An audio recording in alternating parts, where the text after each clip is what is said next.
So mga tol, matapos pang magpakitang gilas ni Emiliano Vargas sa laban niya kahapon na ginanap sa Madison Square Garden Theater, New York, kung saan tinapos lang po niya sa isang suntok ang kalabang si Alexander Espinosa sa loob ng 42 seconds sa round 1. Mukhang malaki po ang tulong kay Emiliano Vargas na napajoin sa kampo ni Manny Pacquiao noong paghahanda ni Pacquiao sa labang kay Barrios. Sinabi po kasi ni Emiliano Vargas mga tol nang ma-interview siya, marami umano siyang natutunan kay Manny Pacquiao. Isa na nga daw dyan ang pagiging matatag ni Manny Pacquiao sa kabila ng edad nitong 46 at yung mga nakikita umano niya kay Manny Pacquiao, inilalagay daw niya yan sa isip niya. Bukod yan, pinuri din ni Emiliano Vargas kung paano i-treat ni Manny Pacquiao ang mga fans nito na nagpapa-autograph sa kanya at nagpapa-picture. Hindi daw napapagod si Manny Pacquiao sa dami daw na nagpapa-picture sa kanya. Sinabi nga daw sa kanya ng ama niya, yung mga taong sumusuporta daw sa iyo, yan daw ang magbibigay sa iyo ng pera. So totoo nga daw yan. Ganyan daw kasi ang nakita niya kay Pacquiao. Nagbigay nga din daw sa kanya ng sobrang emotions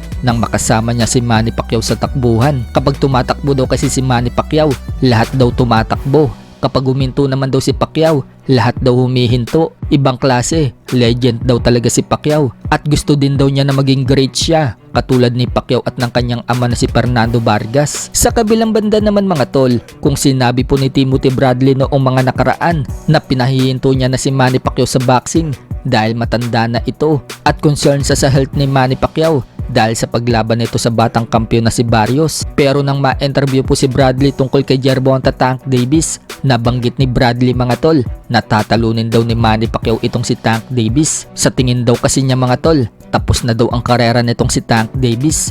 Wala na daw ito sa focus at ang dami na daw nitong issue sa labas ng ring. Sira na daw ang mentality ni Tank Davis. Kahit nga daw yung laban ng Tank Davis versus Shakur Stevenson, hindi na daw yan mangyayari kahit kailan. Kahit daw opera na malaking pera ni Torque Alalsik o magagarang sasakyan itong si Tank Davis, hindi na daw ito papalag kay Shakur Stevenson. Sa kabilang dako naman mga tol, batikang announcer na si Jimmy Lennon.